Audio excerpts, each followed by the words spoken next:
Good morning, students. Class 7th, Chapter 1, Civics. Now I am going to discuss about the provision in the Indian Constitution. The Indian Constitution recognizes the concept of equality. जो भारत का संविधान है वो सभी लोगों को equality देता है, यानी कि recognises the concept of equality का मतलब है कि Indian constitution based on the principle of the equality. Article 15 of the Indian constitution make provision, संविधान का जो आर्टिकल 15 है वो इक्वालिटी से रिलेटेड है। वो ये बताता है ट्रीट पीपल इक्वली, यानी कि in this society all people should be treated equally and with dignity. Society में तमाम लोगों को हमें इक्वली ट्रीट करना है और डिग्निटी के साथ ट्रीट करना है, यानी कि there is no discrimination on the ground of the caste, religion, gender etcetera. Article 15 prohibition of the discrimination. Article 15 ये क्लियरली कहता है कि प्रोहिबिशन ऑफ डिस्क्रिमिनेशन, यानी कि हमें रिलीजन, उसकी रेस, उसकी कास्ट, उसका सेक्स, उस जगह के बेस पर किसी भी इंसान के साथ, एक सोसाइटी में रहने वाले किसी भी व्यक्ति के साथ कोई भेदभाव नहीं करना।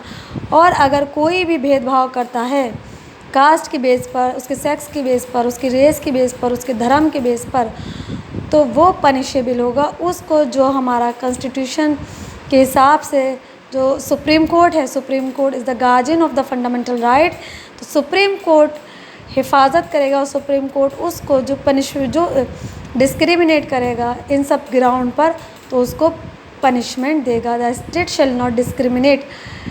जो स्टेट है वो डिस्क्रिमिनेशन, भेदभाव नहीं कर सकती किसी भी शहरी, किसी भी सिटीज़न, किसी भी नागरिक के साथ उसके रिलीजन, उसकी race, caste, sex, place of birth या किसी भी और बुनियाद पर।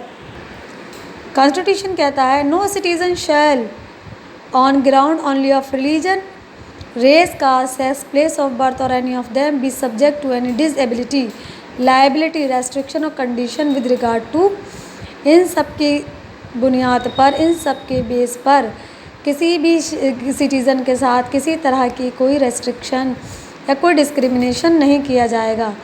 अगर कोई करता है तो वो सज़ा का हकदार होगा। Access to shop, public restaurant, hotel and place of public entertainment, यानी कि हर इंसान, जो पब्लिक शॉप्स होती हैं, रेस्टोरेंट्स होते हैं, होटल्स होते हैं, पब्लिक प्लेसेस होती हैं, एंटरटेनमेंट प्लेसेस होती हैं, वहाँ पर जाने के लिए कोई किसी के साथ भेदभाव नहीं कर सकता। सोसाइटी में रहने वाला हर इंसान इस हकदार है कि use of well, tank, bathing ghat जो होते हैं, roads, places of public resort maintain whole और partly out of state fund और dedicated to the use of the general public. ये सारी जो चीज़ें हैं वो जनरल पब्लिक के यूज़ के लिए हैं। उसमें ऐसा नहीं है कि कोई किसी ख़ास जाति के लोग, किसी ख़ास सेक्स के लोग, किसी ख़ास धर्म के लोग इन पब्लिक प्लेसेस को यूज़ करेंगे। नो, जनरल है इनका यूज़ सब कर सकते हैं, एक समाज में रहने वाला हर इंसान। इसी को हम कहते हैं equality. Nothing in this article shall prevent the state from making any special provision for women and children.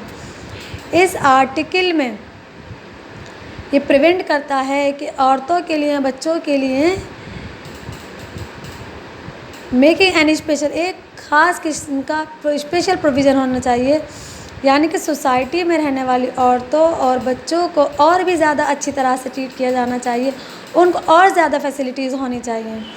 Nothing in this article और इन क्लॉज 2 और article 29 shall prevent the state from making any special provision for the advancement of any socially and educationally backward class of citizen और for the schedule caste and the schedule tribes.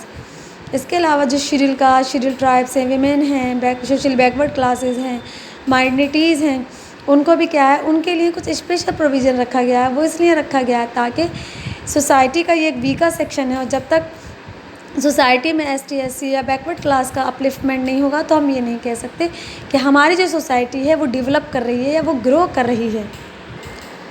The government has tried to enforce equality as mention in the constitution through various laws as well as a scheme for the disadvantages section of the society. जो government of India है वो हमेशा यही कोशिश करती है कि हम इक्वलिटी, बराबरी को कॉन्स्टिट्यूशन के अकॉर्डिंग जो भी बराबरी दी गई है सोसाइटी में, वो सब हम सबको, सभी सोसाइटी में सभी लोगों को इस तरह की बराबरी प्रोवाइड करवा सकें थ्रू वेरियस लॉज। इसके लिए बहुत सारे कानून बनाए गए हैं, एज वेल स्कीम, बहुत नई नई तरह की स्कीम से जो बनाई गई हैं, जो एक तरह से डिसएडवांटेज सेक्शन ऑफ सोसाइटी, यानी कि सोसाइटी में जो डिसएडवांटेज सेक्शन है, जो वीकर सेक्शन है, जो ST SCs है, दलित है, माइनॉरिटीज़ है, विमेन है, उनके अपलिफ्टमेंट के लिए काम कर सके। तो इस तरह की स्कीम बहुत सारी हैं जो सोसाइटी में वीकर सेक्शन के अपलिफ्टमेंट के लिए काम करती हैं। Government initiatives. Mid day meal is a popular scheme launch by the government of India on 15 August 1995। Mid day meal एक बहुत पॉपुलर स्कीम है, हम सब जानते हैं, जो भारत सरकार द्वारा 15 अगस्त 1995 में लागू की गई थी। इस स्कीम का मकसद क्या है? The purpose of this scheme is to provide elementary education to all children.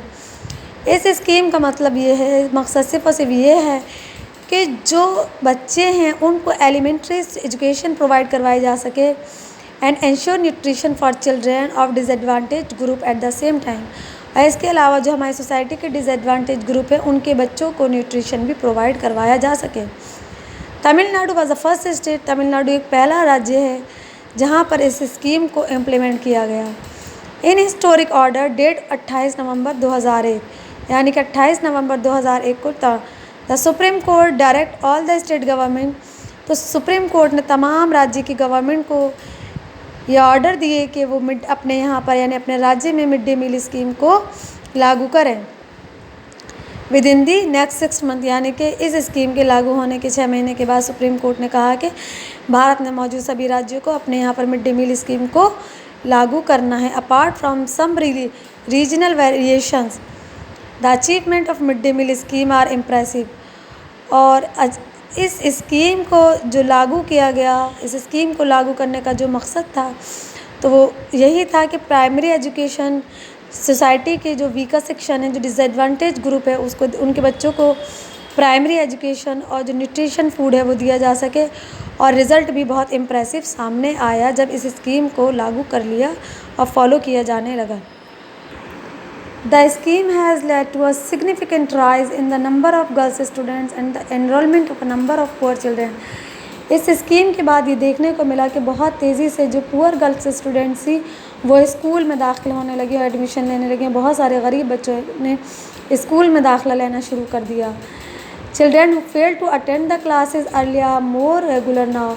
और वो बच्चे जो पहले स्कूल आने से डरते थे, स्कूल नहीं आते थे, उनकी अटेंडेंस कम रहती थी, वो इस मिड डे मील की वजह से रेगुलरली स्कूल आने लगे, क्योंकि मिड डे मील की वजह से उनको पेट भर खाना मिल रहा था और साथ में एजुकेशन भी। और हम ये देखते हैं कि गरीब का जो बच्चा है होता है, जो गरीबी में पलते हैं, उनका जो सबसे ज़रूर, उनके लिए जो एक बेसिक नीड होती है, और बेसिक नीड हमारी भी है, आपकी भी है, वो है खाना, कपड़ा और मकान। ये हमारी बेसिक बुनियादी ज़रूरतें हैं। एजुकेशन इसके बाद आती है। तो अगर जब बच्चा भूखा है तो वो पढ़ाई के, उसके लिए किताब इतनी ज़रूरी नहीं होगी उसके लिए जितना ज़रूरी खाना होगा। और जहाँ उसे खाने के साथ एजुकेशन भी मिले, शिक्षा भी मिले, तो वह ऐसी जगह पर जाना ज़रूर पसंद करेगा। तो मिड डे मील की वजह से यही सब देखने को मिला और ये देखा गया कि बच्चों के स्कूल आने में तरक्की हो रही है, बच्चे की जो क्वांटिटी है वो बढ़ रही है, बच्चे स्कूल की तरफ तेज़ी से बढ़ रहे हैं, उसमें लड़कियाँ, पुअर बच्चे etcetera. Some children started attending school merely to get this free wholesome meal. The scheme also helped to reduce the caste distinction as children of both upper caste and lower caste have the meal together. कुछ बच्चों ने school attend करना शुरू किया क्योंकि उन्हें खाना भी मिलता था, साथ में शिक्षा भी मिलती थी। इस स्कीम की वजह से एक जो भेदभाव होता है बच्चों में, लोअर कास्ट और अपर कास्ट के बच्चों में, वो भी क्या होने लगा, कम होता हुआ नज़र आने लगा। Children of the both upper caste and the lower class, क्योंकि जब बच्चे एक साथ बैठ कर खाना खाने लगे तो इससे एक तरह का उनमें जो एक शेयरिंग की जो सलाहियत होती है, एक साथ एक दूसरे के साथ बैठने, शेयर करने की, ये सलाहियत उनके अंदर पैदा होने लगी। It has also brought about a distinct social changes. इसके अलावा इस स्कीम की मदद से बहुत सारे नए सोशल चेंजेस देखने को मिले। women and people from economically disadvantaged section have been employed. इसके अलावा औरतें और बच्चे जो इकोनॉमिकली डिसएडवांस सेक्शन से ताल्लुक़ रखते थे उनको भी काम मिलने लगे, जैसे कि वो खाना बनाने पर रखे जाने लगे या असिस्टेंट के तौर पर उनको रखा जाने लगा। This in a small way help in addressing gender caste inequalities and unequal access to education. और इस स्कीम की मदद से हम ये कह सकते हैं कि हमें देखने को मिला कि जेंडर और कास्ट वगैरह में जो इनइक्वालिटीज़ थी उनको दूर करने में मदद मिलने लगी और लोग एजुकेशन की तरफ बढ़ने लगे। और जब तक सोसाइटी में लोग एजुकेशन हासिल नहीं करेंगे, एजुकेशन की फील्ड में आगे नहीं बढ़ेंगे, वो बुराइयों से दूर नहीं हो सकते। तो इनइक्वालिटी एक बुराई है जिसको हम एजुकेशन और शिक्षा से ही दूर कर सकते हैं। जब एक स्कूल में बैठकर अपर कास्ट का बच्चा भी पढ़ेगा, लोअर कास्ट का बच्चा भी पढ़ेगा, तो उनके अंदर ये जो इनइक्वालिटी जैसी बुरी आदतें हैं वो कहीं ना कहीं ऑटोमेटिकली दूर हो जाएंगी। Equal opportunities in private school, realising the gulf that exists in the type of school that the rich and the poor go to, the government in the same state have made it mandatory for the private school to provide some seat to the economically weaker section of the society. जो government school होते हैं वहाँ पे तो हम सब जानते हैं कि जो गरीब बच्चे होते हैं वो पढ़ते हैं, लेकिन वहाँ पर ऐसा नहीं है कि जो रिच बच्चे हैं उनको एडमिशन नहीं मिलेगा, वो भी वहाँ पर जाके एजुकेशन हासिल कर सकते हैं। लेकिन गवर्नमेंट ने जो प्राइवेट स्कूल्स होते हैं सोसाइटी में उनके लिए भी मैंडेटरी कंपलसरी कर दिया कि वो अपने यहाँ पे कुछ सीट्स को रिज़र्व करें उन बच्चों के लिए जो इकोनॉमिकली बैकवर्ड है या इकोनॉमिकली वीकर सेक्शन से, सोसाइटी के वीकर सेक्शन से ताल्लुक़ रखते हैं।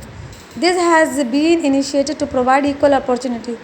और इस सीट रिज़र्व होने की वजह से जो इक्वल अपॉर्चुनिटीज़ हैं, सोसाइटी में मौजूद वीकर सेक्शन के बच्चों को भी बराबर अपॉर्चुनिटीज़ मिलने लगी in terms of the equality, in terms of the quality education, और वो भी क्वालिटी एजुकेशन की तरफ आगे बढ़ने लगे।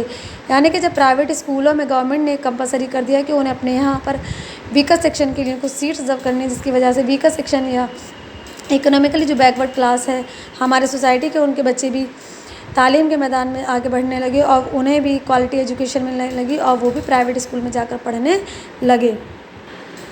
The government on its part is taking initiative to provide equal opportunities to all। और गवर्नमेंट ने ये कर दिया कि सोसाइटी में मौजूद तमाम लोगों को हमें इक्वल अपॉर्चुनिटीज़ प्रोवाइड करानी है। However, as we have seen, this aim is still far from being achieved.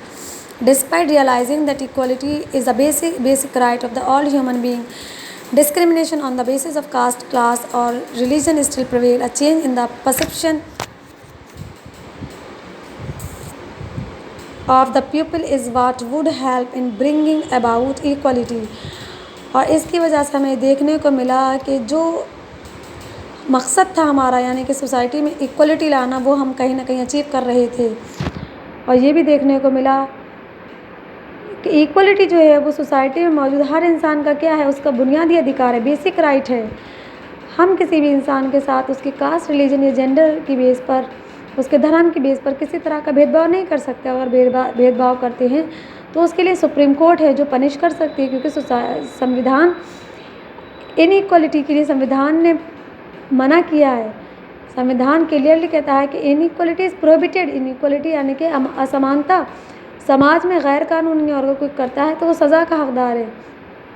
A change in perception of the people is what would help in bringing about equality। और इसकी वजह से यानी कि जो M हम लेकर चले थे, जब वो एम पूरा हो गया और एजुकेशन में लोगों को बराबरी का दर्जा मिलने लगा, वीकर सेक्शन के लिए सीट रिजर्व होने लगी, वो भी सोसाइटी में बराबर आगे बढ़ने लगे, उन्हें भी इक्वल अपॉर्चुनिटीज़ मिलने लगी, तो हमने ये देखा, एक हमें बहुत बड़ा चेंज देखने को मिला। वो ये था कि सोसाइटी में रहने वाले तमाम लोग इक्वल, यानी कि इक्वली वो आगे की तरफ बढ़ने लगे। क्योंकि जब तक हम ये अनइक्वलिटी सोसाइटी से दूर नहीं कर सकते, हमारी सोसाइटी तरक्की नहीं कर सकती। सोसाइटी को तरक्की करने के लिए बहुत ज़रूरी है कि हम सोसाइटी में तमाम लोगों को इक्वली ट्रीट करें। इसीलिए इनइक्वालिटी को क्राइम माना गया। आपका ये टॉपिक कंप्लीट हो गया। नेक्स्ट वीडियो में कंटिन्यू करेंगे। Thank you very much.